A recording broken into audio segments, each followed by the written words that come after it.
Então diz assim: e eis que certo homem, intérprete da lei, se levantou com o objetivo de pôr Jesus à prova e lhe perguntou: mestre, que farei para herdar a vida eterna? Então Jesus lhe perguntou: o que está escrito na lei? Como você a entende? A isto ele respondeu: ame o Senhor, seu Deus, de todo o seu coração, de toda a sua alma, com todas as suas forças e com todo o seu entendimento. E ame o seu próximo como você ama a si mesmo. Então Jesus lhe disse: você respondeu corretamente, faça isto e você viverá. Mas ele, querendo justificar-se, perguntou a Jesus: quem é o meu próximo? Jesus prosseguiu, dizendo: o homem descia de Jerusalém para Jericó e caiu nas mãos de alguns ladrões. Estes, depois de lhe tirar a roupa e lhe causar muitos ferimentos, retiraram-se, deixando-o semi-morto.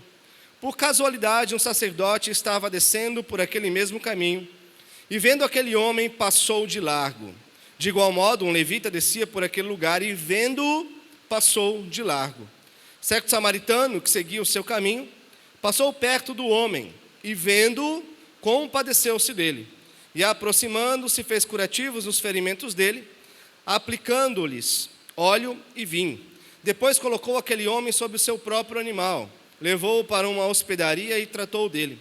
No dia seguinte, separou os 2 denários e os entregou ao hospedeiro, dizendo: cuide deste homem, e se você gastar algo a mais, farei o reembolso quando eu voltar. Então Jesus perguntou: qual destes 3 lhe parece ter sido o próximo do homem que caiu nas mãos dos ladrões? O intérprete da lei respondeu: o que usou de misericórdia para com ele. Então Jesus lhe disse: vá e faça o mesmo. Vamos orar? Senhor, obrigado mais uma vez por sermos igreja e termos essa rica oportunidade de estarmos aqui como filhos do Senhor, irmãos amados em Cristo Jesus, para louvar a Ti, para cultuar ao Senhor, que é o nosso Salvador e Redentor. Obrigado por nos comprar e nos tirar desse mundo para pertencermos a Ti. Ó Deus, e precisamos mais uma vez do Teu auxílio, da Tua ajuda, para que o nosso coração e a nossa mente não sejam um empecilho na absorção da Tua verdade, Deus, para que ela realmente encontre no nosso coração um solo fértil, um solo bem adubado, para que ela produza frutos e que esses frutos amadureçam, para que a gente possa viver de forma a glorificar Teu nome, Deus. Que o Senhor abra nossa mente, nossos olhos, nosso coração, para entender o que o Senhor tem para nós essa noite, em nome de Jesus.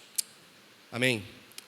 Então nós estamos diante de mais uma situação em que alguém se coloca diante de Jesus, vem ter um encontro com Jesus, falar com Jesus, mas com o objetivo de testar Jesus, com o objetivo de pôr Jesus à prova.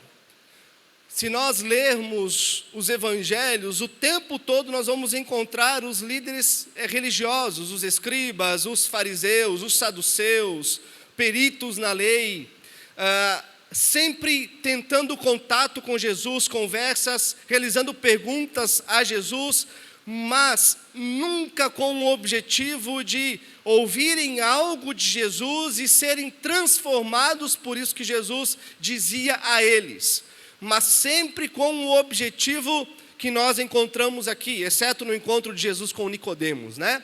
Mas 99% dos casos nós encontramos esses líderes religiosos se levantando, realizando perguntas para pôr Jesus à prova, testar a autoridade, testar a sabedoria de Jesus.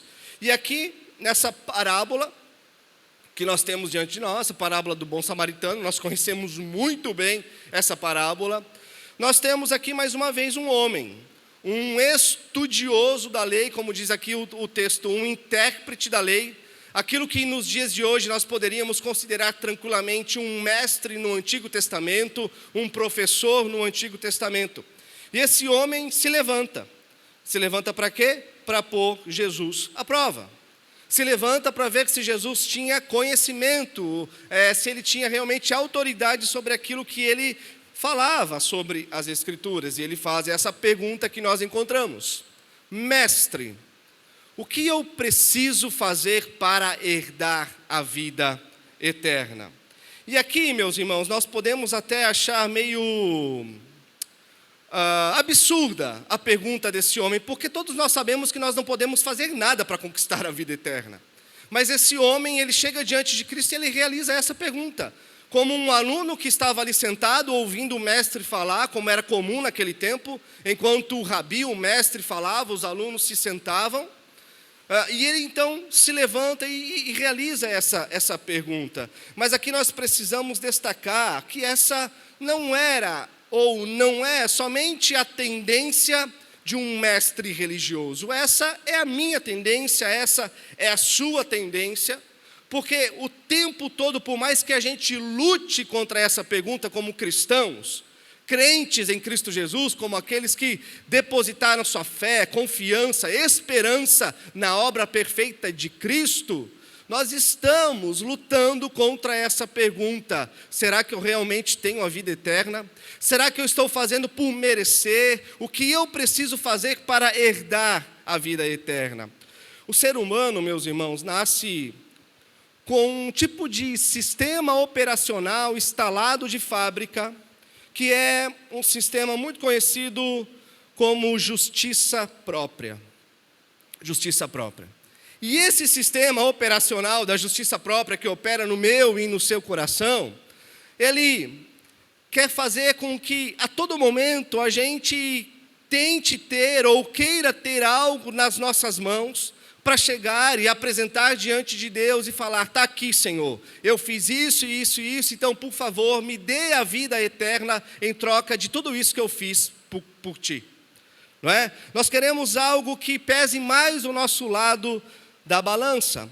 Então, esse perito na lei, ele reflete a nossa tendência de achar que, de alguma forma, nós podemos comprar ou conquistar o favor de Deus através das nossas boas ações. Mas, irmãos, vida eterna não é algo que nós recebemos por aquilo que fazemos. Vida eterna não é uma medalha de honra ao mérito que nós conquistamos.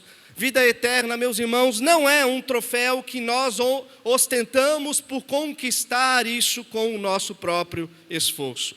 Mas essa preocupação era bem comum na época desse perito da lei. Por quê? Porque tanto esse perito na lei, como todos os judeus do seu tempo, por mais que não fossem assim tão inteirados nas Escrituras, eles tinham a expectativa. A expectativa do quê? Da vinda de um Messias, não é? Eles tinham a expectativa, como todo o Antigo Testamento prometeu, todos os profetas prometeram, da vinda de um resgatador, daquele que viria e tiraria Israel das mãos, da opressão, do domínio do Império Romano. Então eles sabiam que quando esse Messias viesse, esse resgatador viesse, o que ele ia fazer? Ele ia passar o trigo na peneira e separar o trigo da palha. Não é? Ele ia fazer o quê? Ele ia separar aqueles que eram do verdadeiro Israel e daqueles que eram israelitas, mas que eram falsos israelitas. Como, por exemplo, nós temos a igreja visível, certo? Né? Todas as pessoas que frequentam igrejas, as igrejas que nós vemos por aqui, as pessoas que vão, que fazem parte, que estão no hall de membros das igrejas. Essa é a igreja visível. Mas tem a igreja que é invisível.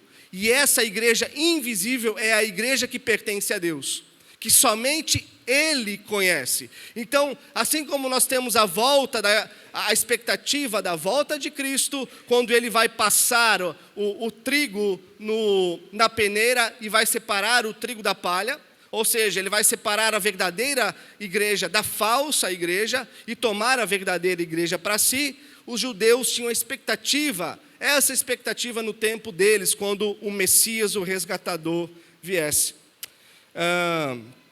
Por isso, essa pergunta desse perito na lei: o que eu preciso fazer para conquistar, para ter a vida eterna? Por isso que essa pergunta era muito comum nessa época. E nos evangelhos a gente encontra essa pergunta sendo feita várias vezes para Jesus. Lembra de um jovem rico? Que chega, Jesus está indo para Jerusalém, ele chega ali, se ajoelha diante de Jesus e diz: bom mestre, não é? Bom mestre, o que eu preciso fazer para herdar a vida eterna? E como é que Jesus responde? Olha só o verso 26. Jesus, como um bom rabi, um bom mestre da época, ele responde a pergunta fazendo uma outra pergunta. Ele diz: o que está escrito na lei? Afinal de contas, ele está lidando com um mestre na lei, com um intérprete da lei. Ele diz: o que está escrito na lei? Como você interpreta? Então, no verso 27, esse intérprete da lei, ele responde: ame o Senhor, seu Deus, de todo o seu coração, de toda a sua alma, com todas as suas forças, com todo o seu entendimento, e ame o seu próximo como você ama a si mesmo. Então, em resposta, o que esse intérprete da lei deu? Ele deu o resumo de toda a lei. Qual é o resumo de toda a lei? O amor a Deus e, consequentemente, se ama a Deus, você ama o seu próximo. Então, os primeiros 4 mandamentos é sobre amar a Deus. Então, nós temos a primeira tábua da lei, os 4 primeiros mandamentos sobre amar a Deus. E a segunda tábua da lei são os 6 restantes mandamentos, que é sobre amar o próximo. Então, esse intérprete, ele conhecia muito bem as Escrituras.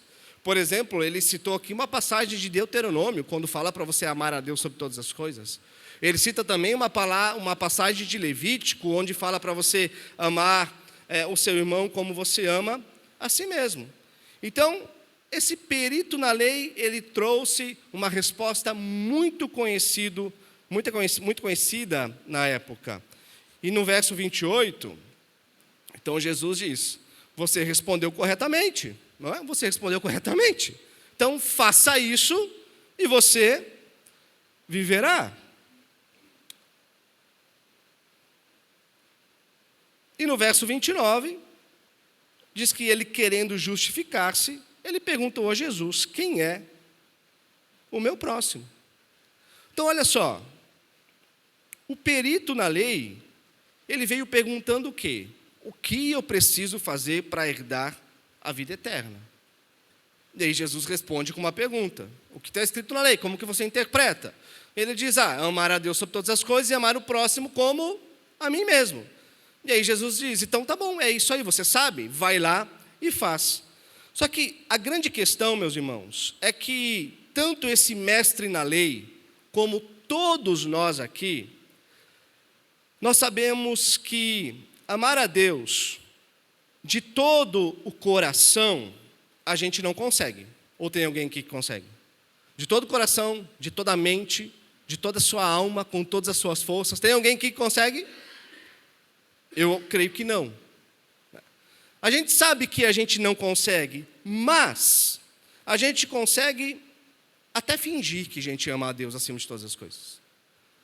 A gente sabe que a gente não consegue amar a Deus acima de todas as coisas, mas a gente consegue até fingir uma falsa devoção, uma falsa adoração de quem se diz amar a Deus acima de todas as coisas. Mas a grande questão é que a gente até consegue fingir quanto a amar a Deus, mas a gente não consegue fingir quanto a amar o próximo.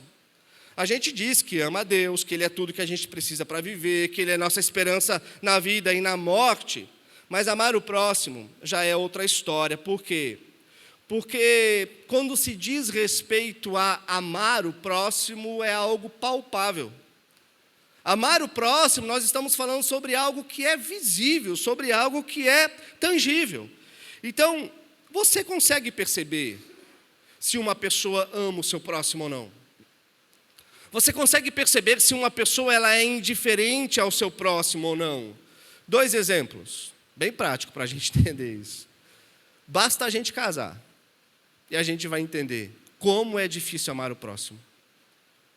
Basta a gente fazer parte de uma igreja, que a gente vai saber como é difícil a gente amar o próximo. Não é verdade?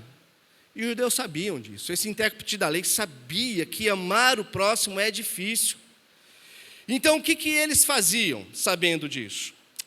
Eles começavam a olhar para a lei, encontrar alguns atalhos na lei, que me desse a possibilidade de justificar os meus atos. Por exemplo, alguém aqui é advogado? Fez direito? Mas os advogados, eles têm a responsabilidade de defender o cliente. Então, qual é o papel deles perante a lei? Eles precisam achar um atalho na lei, alguma brecha na lei, que eles possam usar para declarar a atitude do seu cliente como uma atitude inofensiva, como alguém que não teve culpa naquilo que ele fez. Mas a grande questão, meus irmãos, é que nós não precisamos de um advogado diante dessas circunstâncias. Sabe por quê? Porque todos nós temos um advogado particular dentro do nosso coração, que está todo momento ali pronto para advogar em causa própria, de tal forma a querer achar uma brecha na lei, dar um jeitinho de aliviar a nossa consciência, procurando um jeito para baixar o padrão de Deus na lei, que é a perfeição, para que a gente possa, quem sabe, encontrar uma brecha na lei, um ponto na lei, e olhar para aquilo e falar assim, está vendo? Ó, como eu sou bom. Está vendo, olha aqui como eu não tenho culpa. E os judeus da época faziam exatamente isso com os mandamentos. De que forma? Se justificando. É a mesma coisa que a gente faz, meus irmãos, muitas vezes quando nós somos confrontados pelo padrão da palavra de Deus. Quando nós somos confrontados pelo padrão da palavra de Deus, muitas vezes, não estou falando que é sempre, mas muitas vezes, nós até falamos assim, é verdade, eu estou errado. Mas o nosso coração está dizendo assim, não, eu só fiz isso porque ele fez aquilo. Não é? Eu só falei isso porque essa pessoa falou aquilo. Porque se não tivesse feito aquilo, não tivesse falado aquilo, eu não tinha tido essa atitude, eu não tinha falado aquela coisa que eu disse. Ou nós podemos não falar, mas podemos sentir e agir dessa forma. Não, eu só vou amar aqueles que me amam. Não, eu só vou amar aqueles que me querem bem. Chega desse negócio de dedicar a minha vida para aqueles que eu sei que não querem o meu bem, para aqueles que nunca me amarão da forma que eu estou amando, que nunca vão poder retribuir essa forma de amor. E o judeu se defendia exatamente dessa forma, dizendo que o próximo dele era o outro judeu.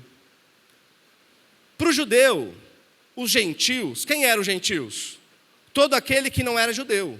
O romano, o grego, o persa, não é? Todos os outros povos. Para o judeu, o seu próximo era o outro judeu.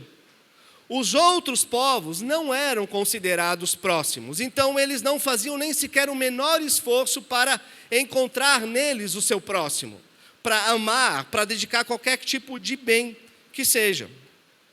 Eles amavam somente os judeus. E então Jesus, de forma sábia, traz a parábola do bom samaritano. E no verso 30, então, que Jesus começou assim, diante da pergunta do perito na lei, de quem é o meu próximo? Então Jesus fala a parábola. Um homem descia de Jerusalém para Jericó, caiu nas mãos de alguns ladrões. Estes, depois de lhe, olha os detalhes, o que eles fizeram? Tiraram a roupa, de lhe causar muitos ferimentos, retiraram-se, deixando-o semi-morto. Esse homem ficou inconsciente, semi-morto, ele estava apenas respirando, ele não se movia, não falava nada. Então, meus irmãos, olha só, Jerusalém,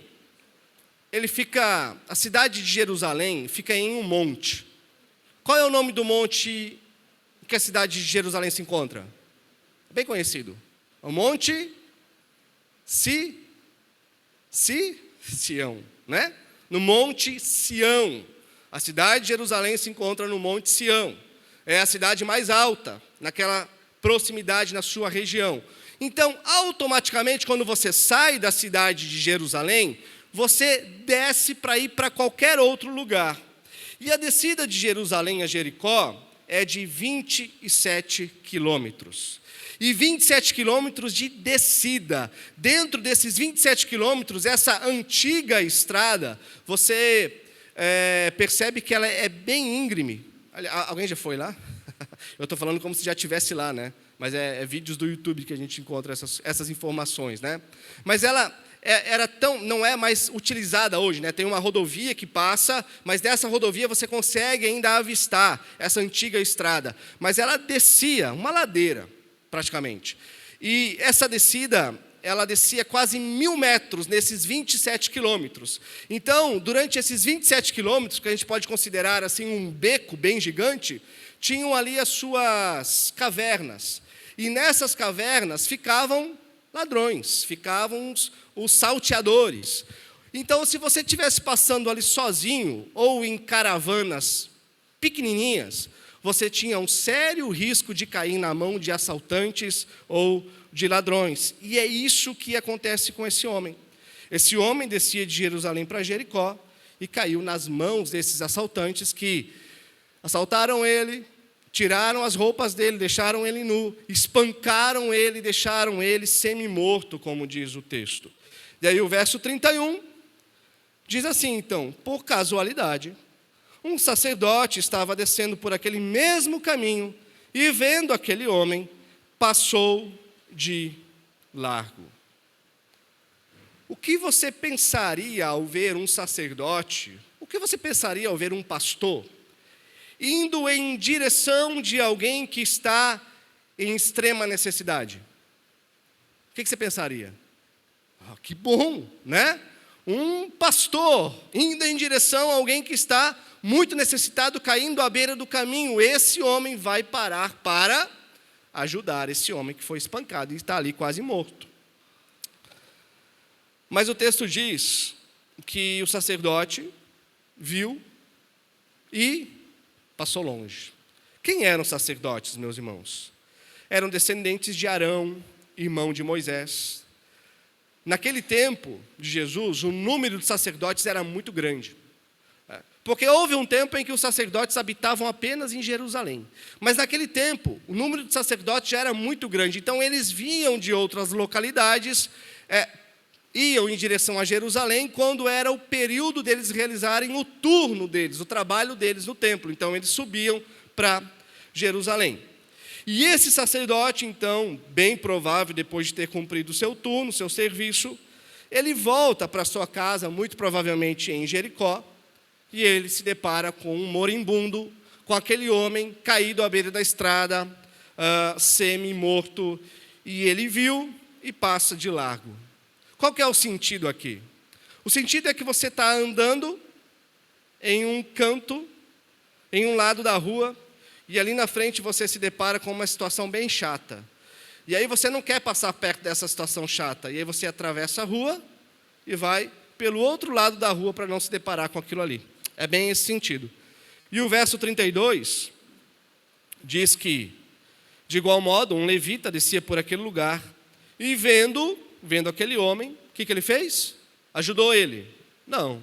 Ele passou de largo, passou para o outro lado da rua. Então agora nós temos também os levitas. Quem eram os levitas? Hoje se tem uma ideia muito popular, comum, de que os levitas são os músicos da igreja, né? Mas não, né? Não existe mais levita nesse sentido, e mesmo naquele tempo nós podemos dizer que os levitas eram muito mais parecidos com o ministério diaconal das igrejas do nosso tempo. Os levitas eram descendentes da tribo de Levi, e uma das funções dos levitas era o quê? Auxiliar os sacerdotes nos rituais dentro do templo. Ou ainda quando era o tabernáculo, antes de ter o templo em Jerusalém. Eles eram os responsáveis por montar a estrutura, desmontar a estrutura, montar o altar, montar a bacia de bronze, montar o incensário, montar as coisas bonitinhas dentro do templo ou do tabernáculo, para que os sacerdotes entrassem e fizessem os rituais que eles precisavam fazer. Isso era o trabalho dos levitas. Então, nós temos esse levita que servia no templo em Jerusalém, saindo do seu turno, descendo essa estrada de Jerusalém a Jericó, e ele se depara com esse homem, e ele faz a mesma coisa que o sacerdote. Ele se depara com a situação, atravessa a rua e passa pelo outro lado. E naquele tempo, meus irmãos, era muito comum, as pessoas identificarem outras pessoas de que forma? Por exemplo, a pessoa está vestido assim, ela é grega. Pessoa está vestindo assado, assim, ela é romana. Pessoa está se vestindo assim, ela é persa, não é? Ou, o sotaque dela, é romano, o sotaque dela, assim, ela é grega, o sotaque dela, assim, a linguagem dela, ela é persa. Só que como estava esse homem? Como que ele foi deixado? Sem roupa, nu e semi-morto, ou seja, não tinha como ter algum tipo de comunicação, né? Então, embora o texto não fale, mas pode ser, e isso não é justificativa com certeza, pode ser que tanto o sacerdote quanto o levita não chegaram perto desse homem porque eles não conseguiriam identificar de que cultura, de que povo, de que raça, de que língua que era aquele homem, porque vai que ele não é judeu. E se eu toco num judeu sendo sacerdote e levita, eu fico impuro. E eu tenho que passar por um processo de purificação. Vai que ele está morto, e eu não sei. Se ele está morto, o processo de purificação é mais longo ainda. E aí, se eu toco em um morto, aí eu vou passar semanas em processo de purificação, e aí o meu turno no templo e o meu ganho pelo turno no templo vai ficar prejudicado. Então, eu não vou me relacionar, não vou me envolver com isso. Entenderam? Por isso que tem esses detalhezinhos aqui no texto. E aí, então, Jesus continua a sua parábola.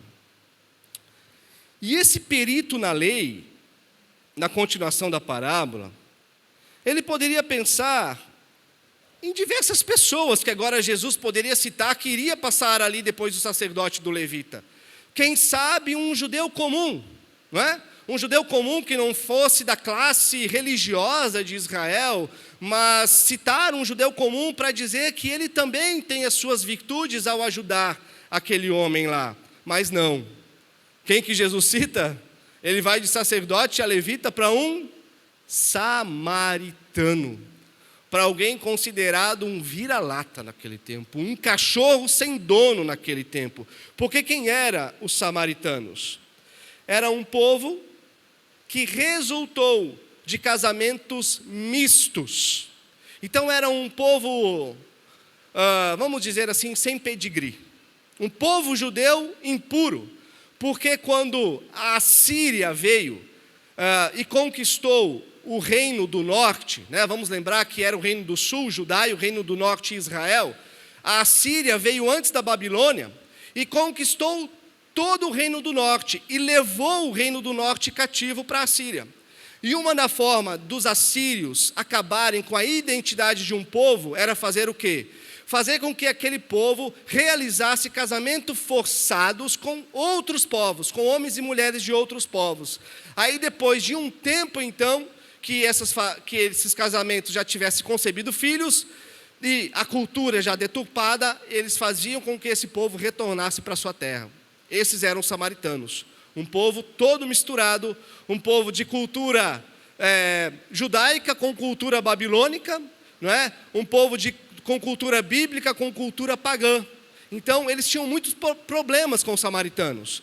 Por isso que eles consideravam impuro e até tinha uma briga. Lembra de uma briga? Que naquela conversa de Jesus com a mulher samaritana, ela pergunta para Jesus assim, mas Senhor, vocês dizem que se deve adorar em Jerusalém. Nós dizemos que se deve adorar no Monte Gerizim. Onde é? E tinha essa briga também. Porque eles adoravam um Deus que não era o Deus das Escrituras, segundo os judeus. Em um lugar que não era destinado para adoração. Então, para um judeu ter contato com um samaritano, era impossível. Impossível.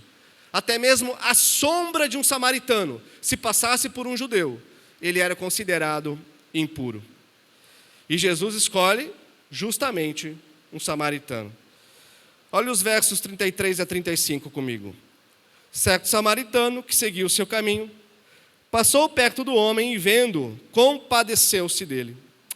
E, aproximando-se, fez curativos nos ferimentos dele, aplicando-lhes óleo e vinho. Depois colocou aquele homem sobre o seu próprio animal, levou-o para uma hospedaria e tratou dele. No dia seguinte, separou 2 denários e os entregou ao hospedeiro, dizendo: cuide deste homem, e se você gastar algo a mais, farei o reembolso quando eu voltar.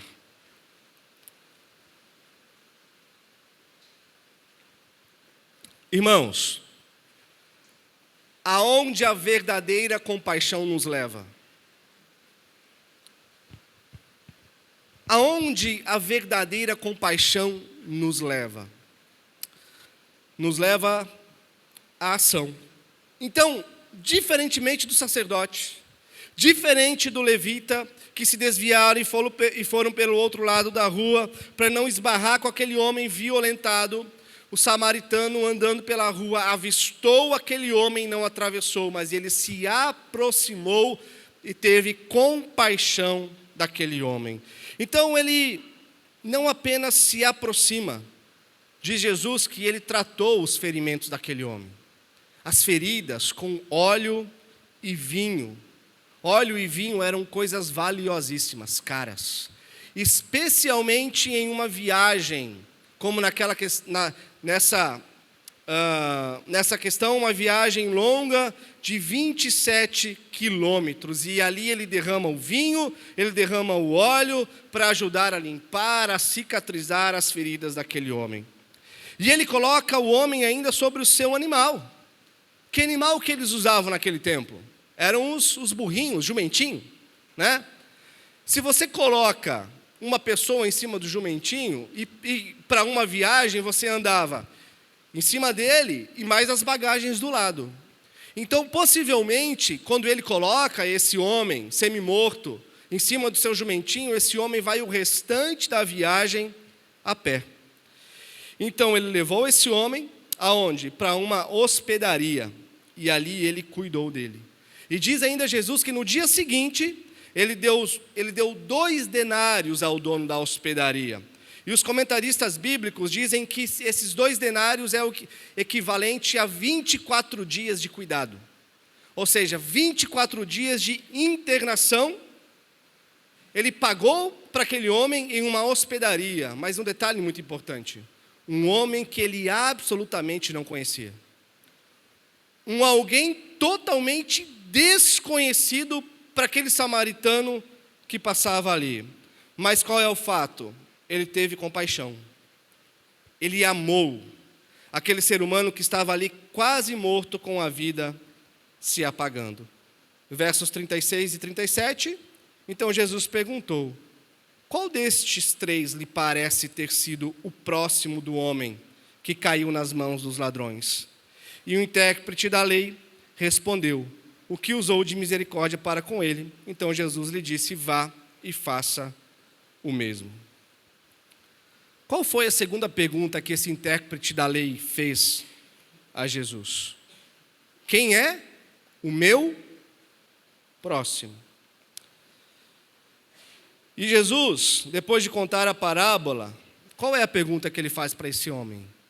Quem se fez próximo desse homem que estava caindo à beira do caminho? Quem se fez próximo? Com isso, meus irmãos, Jesus está mostrando que nós não temos que nos preocupar em quem é o nosso próximo, mas nós temos que nos preocupar em ser próximo de alguém. Nos preocupar em ser próximo do outro. E aí, então, o intérprete da lei, ele responde: quem se fez o próximo? Mas de que forma que ele responde? Sabe aquela criança com birra, irritada? Ele responde assim: foi aquele lá, aquele que usou de misericórdia. Por que ele não respondeu: foi o homem, o samaritano, que usou de misericórdia e que teve compaixão? Então, diante disso, Jesus respondeu: vá e faça o mesmo. Mas qual foi a pergunta inicial desse perito o que eu preciso fazer para herdar a vida eterna. Amar a Deus sobre todas as coisas, ele sabe, e ao próximo como a ti mesmo. Então, Jesus fala, é isso, vai e faz. Então ele pergunta, quem é o meu próximo? E aí Jesus conta a parábola e mostra que é aquele que tem misericórdia que se faz próximo. E aí Jesus fala para ele novamente, vá e faça o mesmo. Sabe o que Jesus está fazendo, meus irmãos? Mostrando para esse intérprete que ele é totalmente incapaz de fazer aquilo. Jesus está mostrando que aquilo que ele precisa fazer para conquistar a vida eterna é algo que tanto esse intérprete como cada um de nós aqui essa noite é totalmente incapaz de fazer. Como eu já perguntei antes, quem aqui é capaz de amar a Deus acima de todas as coisas? Quem aqui é capaz de amar a Deus com todo o seu entendimento? Com todo o seu coração? Com toda a sua alma? Com todas as suas forças? Tem alguém? Não? Então nós somos culpados. Continuando, quem aqui é capaz de amar o próximo como a si mesmo? É interessante que a gente não tem um mandamento nas Escrituras para o amor próprio, né? Porque isso a própria Escritura já deduz. Mas nós temos um mandamento para amar o outro, porque se não tivéssemos um mandamento, nós simplesmente não amaríamos. Nós amaríamos apenas a nós mesmos. Então, ninguém é capaz de amar o outro como a si mesmo? Então nós somos culpados em toda a lei. Porque se nós não amamos a Deus, não amamos os outros, que é o resumo de toda a lei, nós somos incapazes de conquistar a vida eterna. E é exatamente isso que Jesus está querendo mostrar tanto para nós quanto para esse homem naquele tempo. E tendo entendido isso, então, meus irmãos, vendo a exposição do texto, agora eu quero tirar algumas aplicações para a gente, dentro dessa história e tendo entendido essa história. Primeira aplicação. Não deve haver limite social, racial, étnico, ideológico para o amor daqueles que conhecem o amor. O amor. Por quê? É muito comum pessoas usarem o amor como moeda de troca. Amar aquele que faz o mesmo por mim. Amar aquele que pode me dar algo, né, em reciprocidade. Amar segundo a classe social. Amar segundo a cor. Amar principalmente aquele que tem os mesmos ideais que os meus. Aqueles que conhecem o amor, meus irmãos, não podem limitar o amor independentemente de quem seja o alvo desse amor. Porque o amor verdadeiro, ele é totalmente abnegado de qualquer tipo de interesses. Então, você deve amar o corintiano? Deve. Deve amar o São Paulino? Deve. Deve amar o flamenguista? Dói, mas deve. Deve amar quem é de direita? Deve. Deve amar quem é de esquerda? Deve. Meus irmãos, quem eram os moribundos caindo à beira da estrada semi-morto? Quem eram esses? Nós estamos aqui, sentados em adoração, num culto a esse Deus. Nós éramos esses moribundos, meus irmãos. E nós fomos encontrados pelo verdadeiro amor que entregou tudo por nós, que curou as nossas feridas, derramou todo o azeite, todo o óleo, tudo aquilo que era possível para curar as nossas feridas até o ponto delas cicatrizarem. O verdadeiro amor nos encontrou caído à beira do caminho, moribundos, e derramou o seu próprio sangue, não só para cicatrizar e curar as nossas feridas, mas para nos purificar de todos os pecados e nos apresentar diante de Deus Pai como santos, puros, sem culpa alguma. Ou seja, se nós somos encontrados pelo verdadeiro amor, qual deve ser a nossa atitude? Amar. Termos compaixão, agirmos com bondade, não é a piedade, né? A ideia da piedade, daquele santo que fica assim no estado de contemplação. Isso é válido para a vida cristã também. Mas não é o dó também. É a compaixão. É aquilo que nos leva a amar o outro, independente de quem for e sem interesse algum. Segundo ponto, aqueles que conhecem o amor não estão em busca de saber qual é o mínimo de obediência exigida pela lei. E era exatamente isso que esse perito na lei estava querendo. Ele está perguntando, pastor, até onde eu posso ir que não é pecado? A gente não age assim? Se eu fizer isso é pecado? Isso não é pecado? Até onde eu posso ir? Qual é o limite? Não é? Entre os casais, os namorados, é muito comum isso. Pastor, até onde a gente pode ir que não é pecado? Porque a gente é mestre nisso, meus irmãos, em querer saber qual é o mínimo exigido para que a gente possa se encontrar dentro de um limite que é aceitável. Então, aqueles que conhecem o amor não estão em busca de saber qual é o mínimo de obediência exigida. O perito na lei pergunta: quem é o meu próximo? Qual é o limite? Qual é o mínimo exigido para que eu saiba? E Jesus responde: não é quem é o seu próximo, é de quem você se faz próximo. Ou seja, ele está dizendo, olha, independente de quem for, você precisa se entregar por inteiro. Você deve amar um samaritano, amar quem for. Você precisa ser compassivo por ele, você precisa cuidar dele. Não tem mínimo, é tudo. Você precisa se entregar por inteiro. Meus irmãos, o cristianismo não é um relacionamento de mínimos. A lei determina mínimos, a graça não. A graça nos chama para uma entrega completa. A graça nos chama para uma entrega sem mínimos, sem limites. Por exemplo, a lei, ela te chama para o mínimo. Qual é o mínimo que a lei exige? 10%. Mas a graça te chama para a generosidade, como o próprio Cristo fez. Ele foi generoso ao ponto de se dar por inteiro.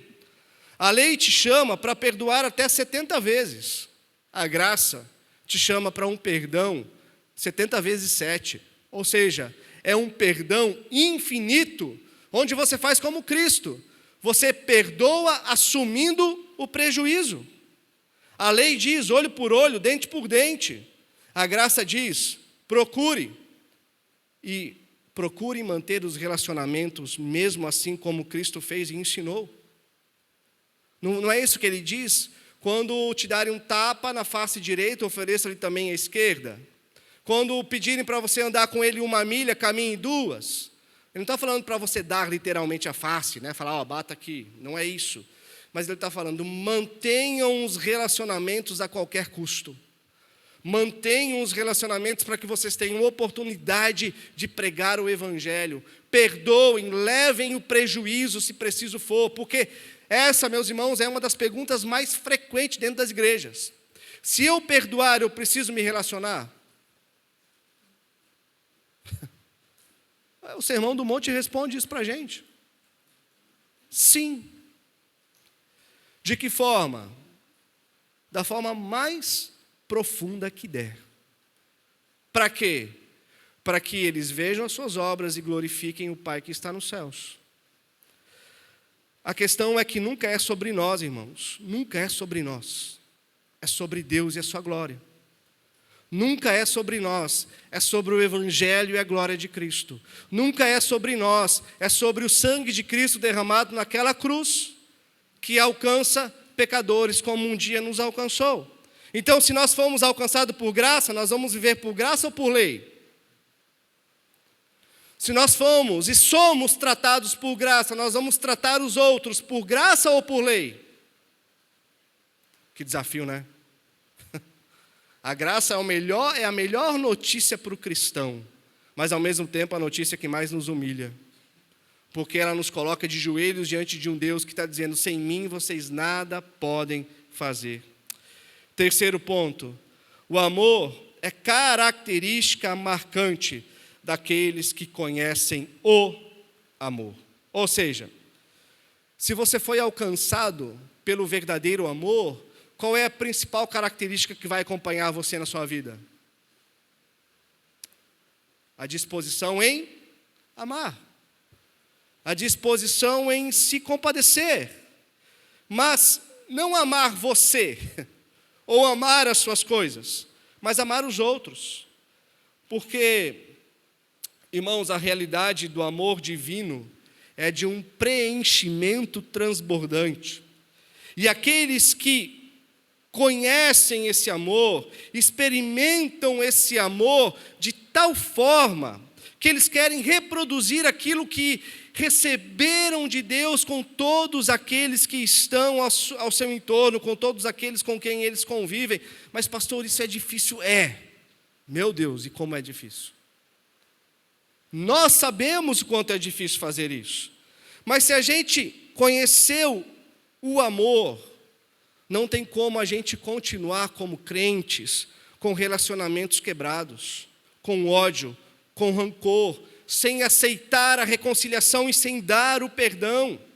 Porque o amor de Deus não foi teórico, meus irmãos, o amor de Deus ele foi prático, puramente prático. Jesus diz algum eu te amo durante os evangelhos? Nós não temos uma frase de Jesus nos evangelhos dizendo eu te amo.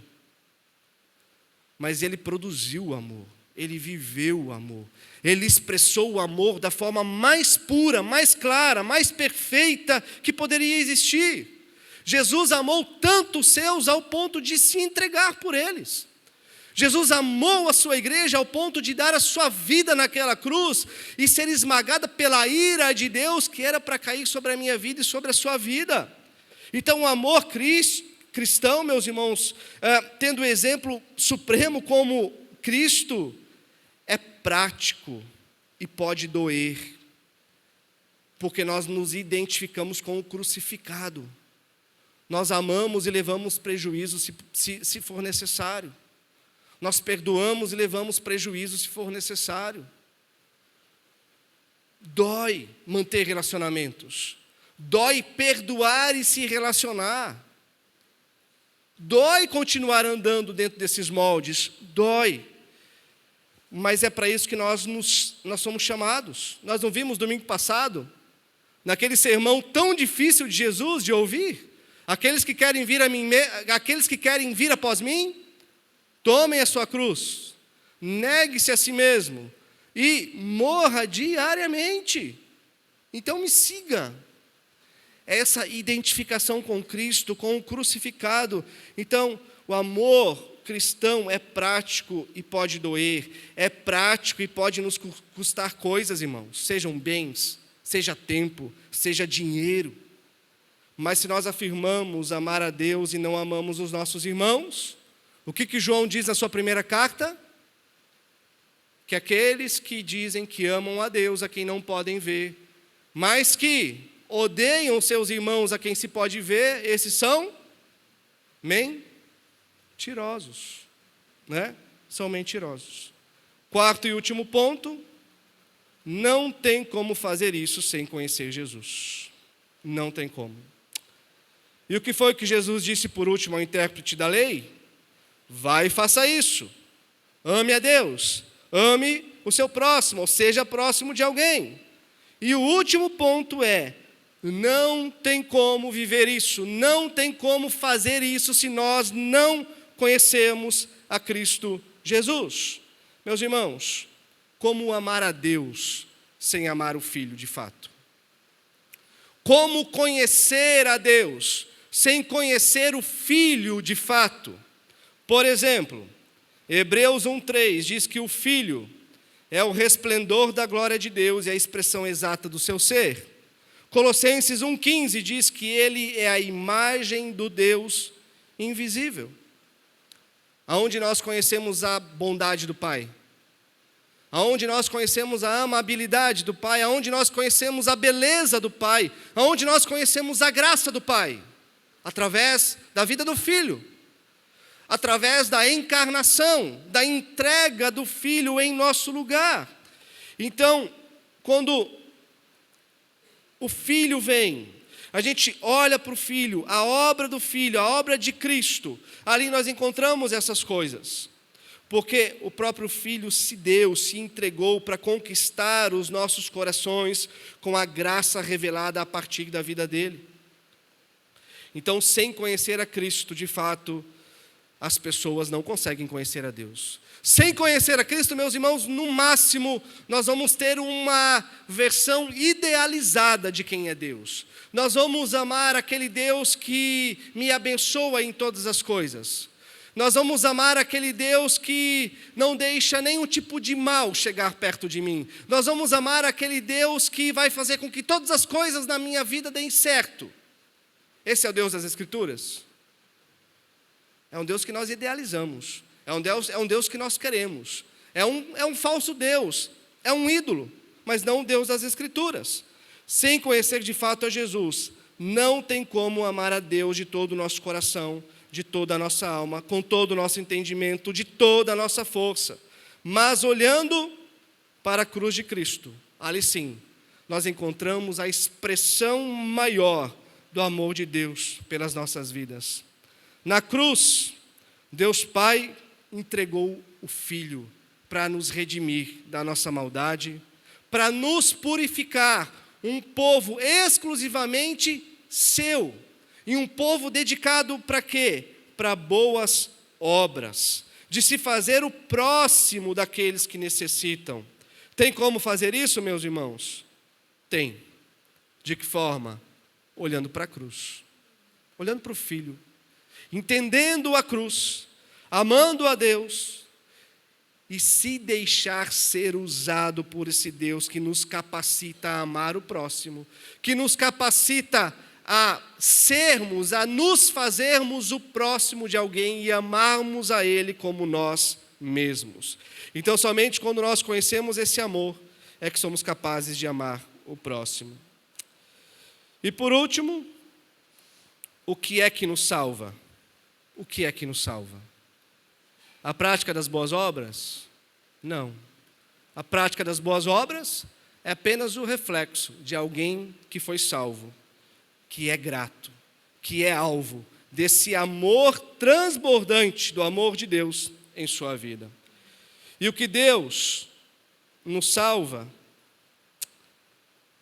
é o amor de Deus que foi derramado em nosso coração, sem que nós merecêssemos. Deus nos amou quando ainda nós éramos os seus inimigos.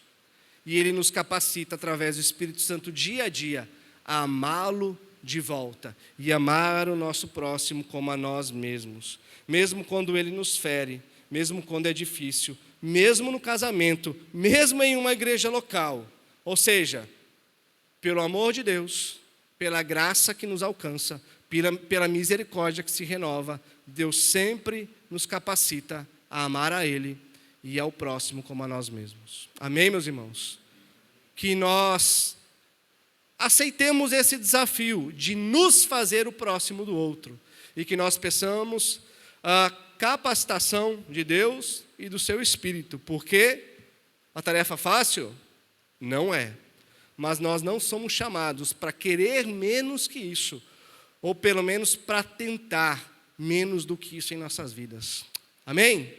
Vamos orar? Vamos nos colocar de pé?